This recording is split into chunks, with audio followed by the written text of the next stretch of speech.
after hearing that. That was terrific. Um, the book that Nick is going to introduce, his first book, Change Our Money, Change Our World. What a great title, eh?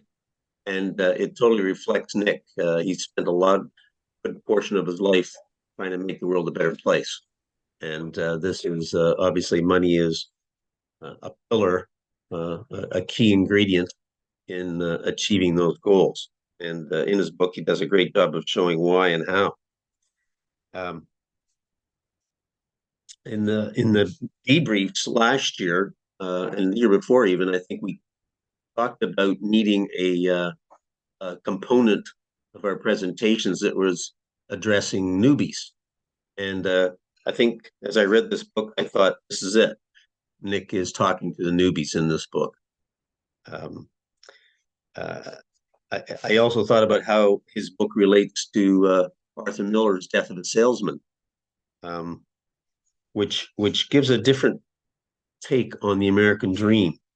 Um, shows what the American dream really is, and I think Nick's book shows how that can be achieved for millions of people who wish to be responsible and conscientious, law-abiding citizens, care of their family and friends, providing for their family and friends in a safe and secure world.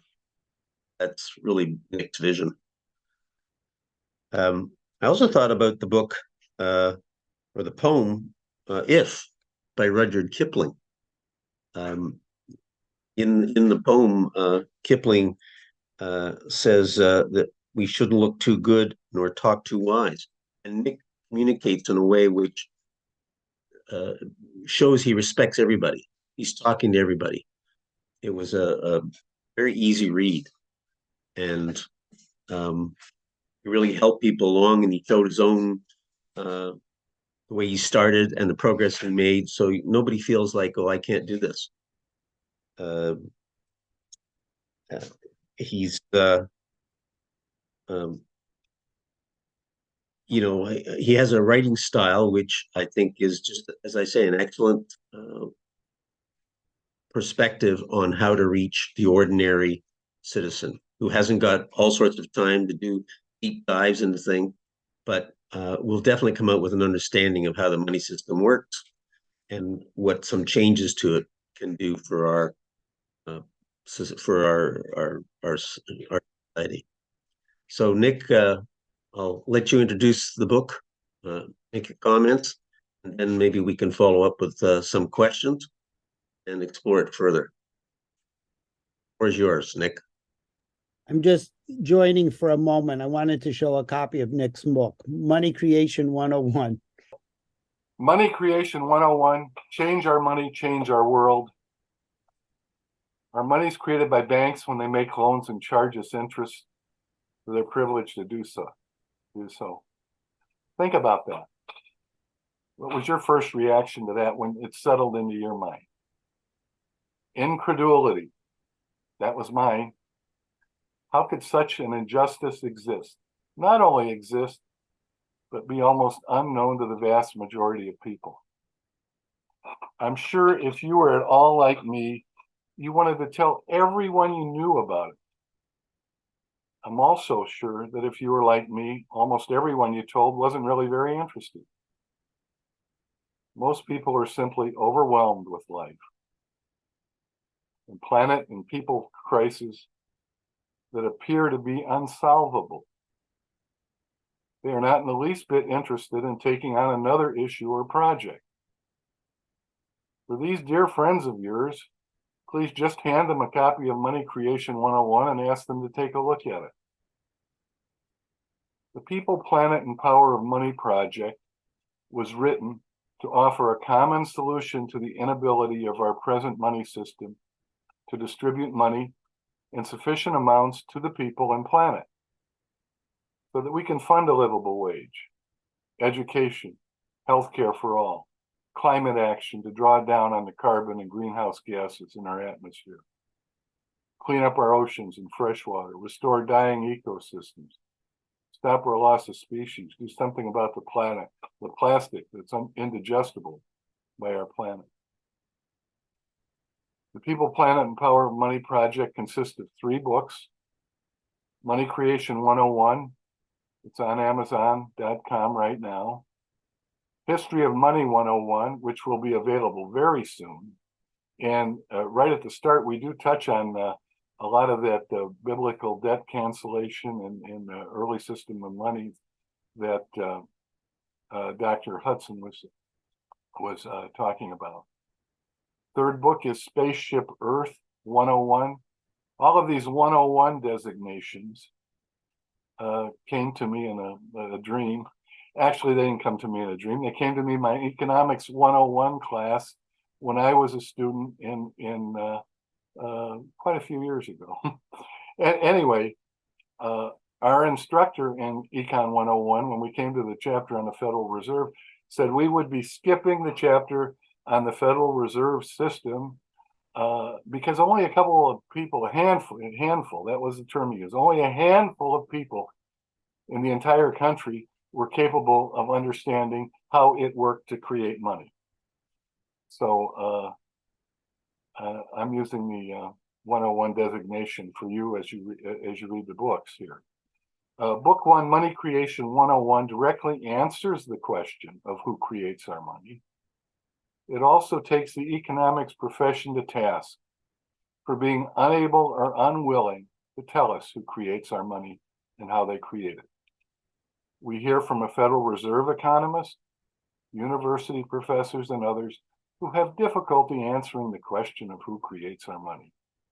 We also listen to the pleas of economics students beseeching their university programs to simply teach the truth about who creates our money, so that they will be properly equipped to respond to the existential crises facing humanity. Because they will be asked to solve these crises after they graduate. After reading Money Creation 101, you will be better informed on the question of who creates our money and how they create it than the 2 respected economists from top university programs who were interviewed anonymously at their own request for the People, Planet, and Power of Money project. Book 2, History of Money, takes us back to civilization's birthplace, the Fertile Crescent, then to ancient Greece and Rome. From there to the American colonies, the U.S. Revolution, and the U.S. Civil War, examining examples of publicly created money that successfully met the challenges of their time. A basic understanding of this history makes it much easier for us as citizens as we decide whether or not we want to keep our present system of bank-created debt money or change to a more just and democratic system of publicly created money. This short book is chock full of the type of monetary history that economics students across the globe are now begging their university programs to include in their education. And in fact, we document in the previous book, Book 1, that the top 3 economics programs in the country offer, and I can't remember the exact number, but it's 400 and some different courses on economics, and not a single one of them is about the history of money or monetary history. So that shows that they're not studying money. Book 3, Spaceship Earth 101, owes its title to American economist Kenneth Boulding's 1966 paper, The Economics of the Coming Spaceship Earth. Dr. Boulding defined the American economy of the time as a cowboy economy, symbolic of the seemingly limitless American plains and associated with exploitive, reckless, and violent and romanticized conduct. In sharp contrast, he coined the term Spaceship Earth, in which Earth was viewed as a closed single spaceship, devoid of unlimited resources that would allow us to extract and pollute indiscriminately. Within the concept of Spaceship Earth, humanity must find its place in a cyclical ecological system that we now casually refer to as a sustainable lifestyle. The Spaceship Earth 101 model looks at the Earth as a closed system powered by the sun with finite resources. It then expands the discussion to exclude the political and economic systems that the monetary system operates within, arguing that just as publicly created money rose to meet the challenges of the past, it can now provide the necessary money to meet our environmental and social crises of today and tomorrow. I have an announcement here before we get into questions and things. On May 17th through 19th, 2024, that's next year, next May, Mayday for Money. The Alliance for Just Money will be leading a Mayday for Money march and meetings in Chicago at the Federal Reserve Bank in Chicago. We would all like you to join us.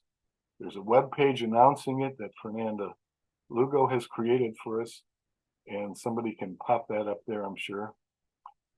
We will be talking about this throughout the conference, I believe, and we would like to see everyone who is able to join us in this important public statement about money.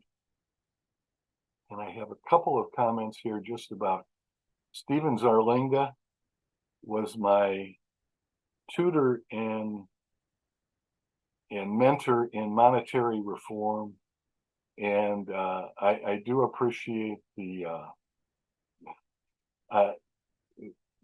nice things that Dr. Hudson had to say about Stephen. And Stephen wasn't just my mentor, friend, compatriot. He was the mentor, friend, compatriot to so many people that are in monetary reform movement now. And his annual conferences that we carry on today on Zoom began in Chicago and were held in Chicago. And I'm not sure exactly, this is the 18th maybe? I'm not sure exactly on the number we're at here, but anyway, they began with Stephen's vision, and Stephen brought people from all corners of the globe to come and speak about this and to come and learn about this and go back. And that's where the seeds of modern monetary reform, I know there have been monetary reformers in the past, and we all owe them a lot, but I think the modern monetary reform movement, I think of Stephen as the father of that movement. So that's my formal presentation. I look forward to talking with Joe Polito and with you, with your questions that you and insights that you may have to contribute. Thank you. Thanks so much for that, Nick. And it's so appropriate that the first two speakers for this conference have talked glowingly of Stephen Zarlenga. And it's certainly well deserved. I have a few questions. One is a little controversial. I'll start it with an easy one and then open it out to other people. John Howell has talked about that first time he heard that the money was actually created by the private bank and not by the government, and what a jolt that was for him. When did you first learn that? Because it obviously made a huge impact on you, and you checked into it in great depth. That's a good question. I don't know where I read it. I was an anti-war activist. I was a social justice activist. I was becoming an environmental activist, and I think it was about 2008 or 2009. And somewhere I read it, and then I started searching. And I started searching, and you couldn't find anything in my searches. And I latched onto Ellen Brown's book, we all know what it is. Web of Debt. Web of Debt, yes, Web of Debt. And I read it, I loved it. I loved Web of Debt, but it did leave me a little perplexed at the end because it wasn't changing the system. It was just adding a little layer of cushioning maybe for us or something or other with the public banks instead of giving us our own money system. But I appreciated that. And then as far as I was out in during the Occupy era, which was 2011, I believe. I don't know, maybe like September or whenever it started in 2011. And when I first heard of Occupy, that they were doing this in Chicago, I'd heard that okay, they did the thing on Wall Street, and they were occupying there. And then what was happening? And there was an article in the paper that people had started to occupy the site across from the Federal Reserve in downtown Chicago. So I was there the next day, and I went many times. I didn't stay overnight. We weren't allowed to have a permanent encampment in Chicago. And as far as on the sidewalks in front of the Federal Reserve and the banks right down there in the financial area, which is where we occupy, we always had to keep moving too. They wouldn't let you sit down, they wouldn't let you lie down or anything. And those young kids that were involved in that movement, I'm no kid now, and I wasn't a kid at that time either. I never stayed overnight. I went a lot of times there, and we did a lot of things in Northwest Indiana too. But the bigger one was Chicago. Anyway, one day I was out there, and I was somehow or other I got the floor on the street corner, and there were, I don't know, 20 or 30 people listening, and I was telling them about this banks creating their money. And this woman walks by, stand there listening to me, and when I was done, she came over and she said, "Do you know Steven Zarlenga?" And I said, "No, I don't know him." But you know, I said I had talked to him a year or two before when I first heard about this stuff, and I saw that they were having a conference. American Monetary Institute was having a conference in Chicago, and Steve and I talked on the phone several times. And what I said, because the conference from the Federal Reserve was only a few blocks away, I said, "Why don't we get some activists out there, and you bring your people from the conference down there? We'll do a demonstration from the Federal Reserve." So we were going to do that, but his conferences were always so chock full of speakers, and there wasn't a lot of time there. And on the other hand, it's just like I had friends in the anti-war movement, social justice movement. These people would do anything for me, and I would do anything for them, but they didn't really want to go to a monetary conference or go to a monetary thing. We got this action here, this action there, whatever. So it's hard to get people involved. That's why I wrote the books, to get people involved. And finally, Steve and I both decided that there just wasn't enough of a critical mass for us to do the Federal Reserve thing, and he didn't have a lot of time with the conference, so we didn't do it. He invited me to the conference, and I didn't go, and he invited me to one or two others after that, and finally we had become really good friends. And with the whole Occupy thing, and I'm not going to get into all what we were trying to do there, but he said, "Nick, you haven't read my book, and you haven't come to the conference, and yet you're all in on all this stuff." I said, "Well, I don't need to know that. I know what I need to know to be an activist and be against this." He said, "No, you need to read the book." So I got a copy of the book, and I started to read the book. I called him up. I said, "Steve, I was expecting, something like Econ 101 or whatever it is. This isn't Econ 101. This is a book about social justice." That's what his book's about. It's a book on social justice. I said, "If you would have told me this a couple of years ago, I would have read it." But anyway, I came to my first conference, and the first one that gave a presentation at my first conference was Dr. Michael Hudson. So I wanted to say that to him, but I didn't get a chance with the time, and now he's having dinner, I guess. Maybe you'll see the tape of this. That's a great story. And one of the things I really like about your particular book is that it comes from one of our members who is 50% justice warrior and 50% academic. I mean, you've obviously gone well into the material, and there's a number of our members who are like that. We've had, in my few years involved in this, maybe a dozen really fine elite academics who really provide great leadership. But they're 100% academic, right? And you combine them both, and I think this that's a great chemistry for our organization, both organizations, Well, AMI and AFGM. So Matthew, you have your hand up. You've been very patient. What would you like to ask?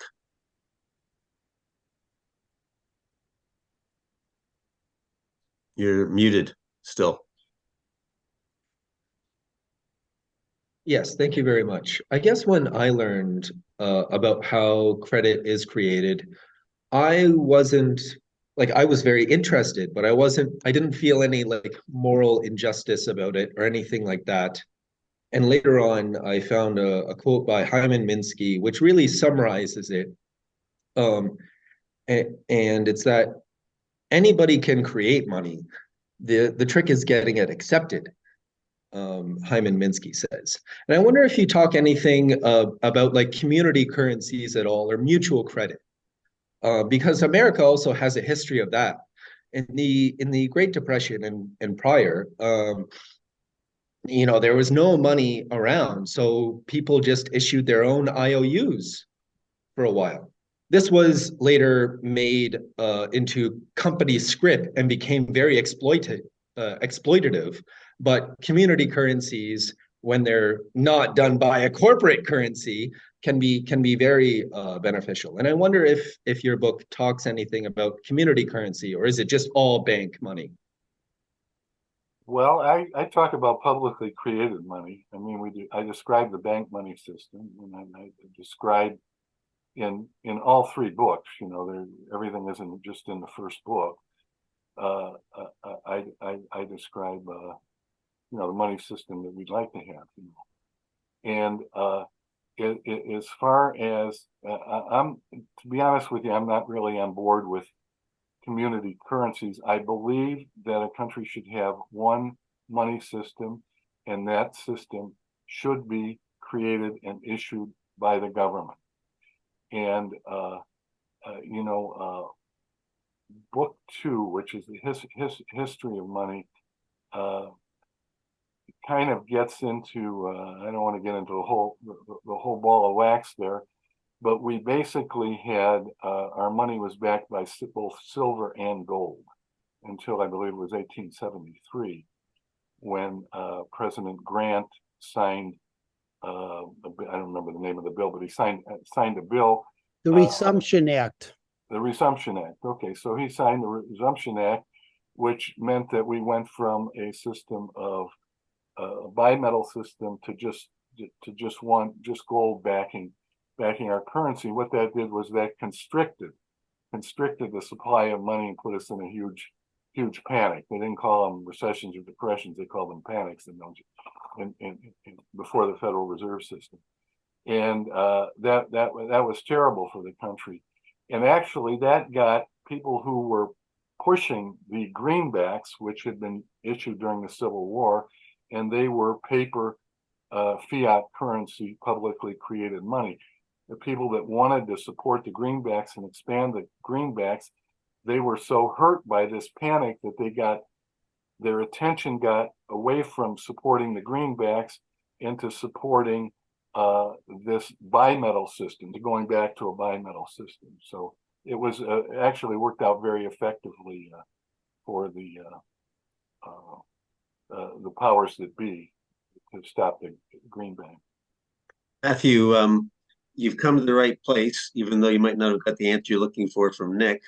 Our two great co-chairs, Stephen and Hobart, are very inclusive, and they've included one of the presentations at least will explore the issue you've raised. So stay tuned. I think it's on Sunday. Thank you, Matthew. Okay, Sue Peters. Sue, before I go to you, I'm going to ask a second question, still not controversial. Nick, why did you start the book, the preface, with the statement, "You're no dummy," that theme? Well, when our Econ 101 instructor said that we weren't smart enough. I mean, he didn't say we weren't smart enough. He said only a couple of people can understand this. And that's baloney. We can understand it. It's they won't tell us that this is what it is. And that's what we need to be speaking out on, to say what our money system is. Even the students now at the universities are banding together. There's some documentation of that in Money Creation 101.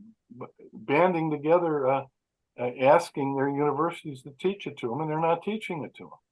They're not teaching them how money's created. They've got the Federal Reserve System, the way it's done, and it backs up this other bank created money system.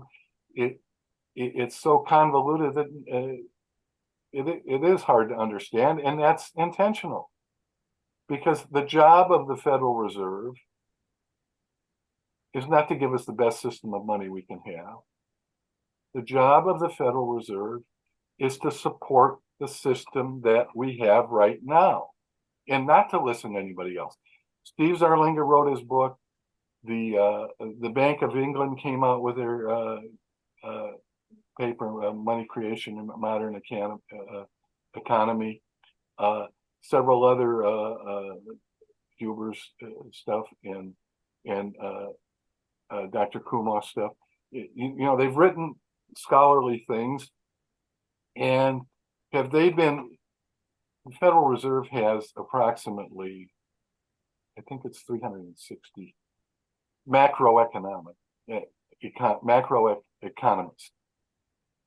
and their job is to look at big picture things like money system. And not one of these guys can write a review, critique it. If they don't like it, critique it. But nobody can write. I'm going to hang off because I'm going to ask a question. A review on and any of these things. They just ignore it. This is a form of abuse. It's shunning. That's exactly what they've done.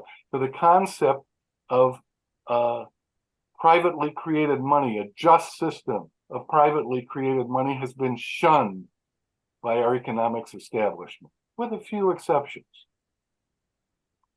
People are getting a little angry there already. But this is, I asked that question because, you know, that's the tenor of this book, that it welcomes everybody. You can all read this book and you can change the world too, right? You just have to know more about money. Absolutely. Sue, please go ahead. Sue, you there? Oh, yes. I didn't hear you. Sorry for waking you. Hi, Nick. I'm so happy to hear about your books. I'm going to read them, definitely, because you remind me so much of the humanity that Steve shared with all of us, his care for the humans on the earth. And I also want to give a shout out, and I would like you to say your thoughts too, to Jamie Walton, who for so many years was by Stephen's side and in Congress with Kucinich, getting that bill, into committee. And I miss Jamie. He was a wonderful proponent of the NEED Act, and he could explain it so well. Yes, Jamie was a great asset to the monetary reform movement. Jamie Walton from New Zealand, and a wonderful, absolutely wonderful human being. And in fact, as long as we're talking about that, everybody in the monetary reform movement, we just have a wonderful group of people. So for you newcomers out there, don't be afraid to talk with us, because we want to be able to help you understand what's going on with our money system and how we can change it. But Jamie, actually, I do have a part for Jamie, and if I'm not mistaken, he comes in and right where he belongs in Spaceship Earth 101, the third book. Great, thank you so much. Thank you, Sue. I'd like to get in real quick too. I misspoke. Silver was stopped being a part of the bimetal system. I wanted this for Matthew too. It was called the Coinage Act, and it was 1973. And I said the Resumption Act, and I was thinking of greenbacks, and that was 18 2 years later, 1875, they started buying back greenbacks to take them off the market. So no wonder why the country was heading in towards a very Great Depression until the 90s. But And- anyhow, I'll be quiet there. Stephen, Yes. you know, it was like a yin and yang with the greenbacks, because after the Civil War ended, they wanted to buy them back, but then they couldn't buy them back because putting the country in another one of these panics and everything. They tried all manner of things to do it, and even when they said that they were going to buy them all back, we're going to do it, but we're going to do it, you know, like 6 years in the future or something, because they knew they couldn't do it then, so. Gary, can you Now, make that it was a little louder? Pardon me, louder here. No. Anyway, that was a real thing that they were trying to buy them back. And Perfect, get rid of perfect, them thank you. somehow. Stu, you got to mute yourself if you're going to talk elsewhere, please. But what happened too is, though, they pulled the trick on that. They passed a law with the Resumption Act that the government had to have about $1 million worth of coinage. And if they didn't, they had to go back and keep up $1 million. And that was to buy, you could exchange the greenback for that coinage. And the banks were doing that to get the greenbacks off the market. So, And then they had to stop because it constricted the money supply too bad, and they didn't have the gold or silver to do it with, so they had to stop. right, right. And I think there were like $450 million worth of greenbacks Total. created. And then I think that when they stopped the resumption, it was, I don't know, 370 or something or other, 370. They couldn't do it to all of them. Okay.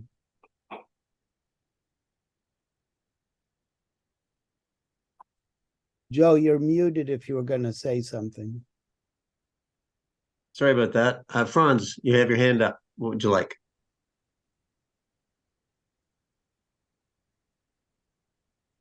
Franz, you're muted. You're muted. Yeah. Nick, I was wondering what your opinion is about the new legislation, House bill on the National Infrastructure Bank. And so your opinion, and also how you would present this to people. So that's the educational aspects of your opinion of the bank and what you think we should approach people with it. You're going to have to help me. What is the National Infrastructure Act, Franz? Now, that is a new effort to have government create money the way it was done in the colonial times and also during the Civil War. And so now the organizers now say this ought to be happen now. And so they want to see Congress authorize, I think it's $5 trillion and 25, which would create also 25 million jobs.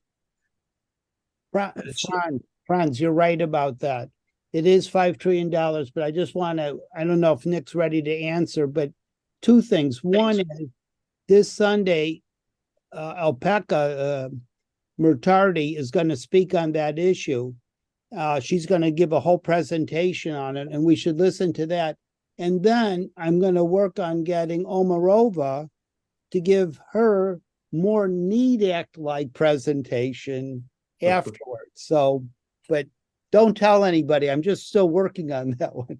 But anyhow, I want us to compare the two presentations or compare the two proposals, because a little different than Franz, I think there's bank money included in this one, whereas Omarova is going to go a little different route with more true sovereign money. So anyhow, I'll be quiet there, but we'll find That- out, Franz. No, That's it my, seems, that's my understanding too. Yeah. yeah, of course. Now, the question is whether, I'm ready. given that our friend Hudson was so eloquently arguing for acceptance of different ways, so one can say, of course, it is not completely government-created money, but it may be the start of it. Well, Franz, thank you for the question. And I'm not familiar with this particular act, but I think I know what you're talking about. I am within our fraudulent, dysfunctional system of bank-created debt money. I mean, that's the system we have. Anything we can do right now that alleviates the pain on the citizenry and the planet, people on the planet both, is better than nothing. So I would be for it. It might not be the way I would like to approach it the best. You see, I mean, I'm for 100% implementing publicly created money, but in anything we do in it, getting there is better than nothing. No, also educational. Wait, Franz, let's wait on. We'll keep this conversation going. We're cutting into Howard's time already. So we got to keep, he's got his, we got only 40 minutes and we're already past it. So, and we're cutting into Howard's presentation. So let's save the questions for Sunday on this if we can. I have one controversial question, and now I'm going to leave it alone because we have run out of time. Nick, I want to thank you so much, and I recommend your book to everybody. It is a great introduction. It is something we finally created for newbies. Thanks so much. Well, thank you, Joe. Thank you, Stephen. And thank everybody involved with the American Monetary Institute and the Alliance for Just Money for all the work that everybody is doing to get us a better system of money, because we certainly need it. Yeah. I also want to thank Nick too. And I want to thank Joe for holding his fodder. He opens up saying, I've got two questions, one easy, one controversial. He never got to it the whole time. Never got to the hard one. He never gets the hard one. So we'll wait for it, Joe, and we'll expect it sometime. I just want to keep everybody on edge. That's all. Okay. Thank you.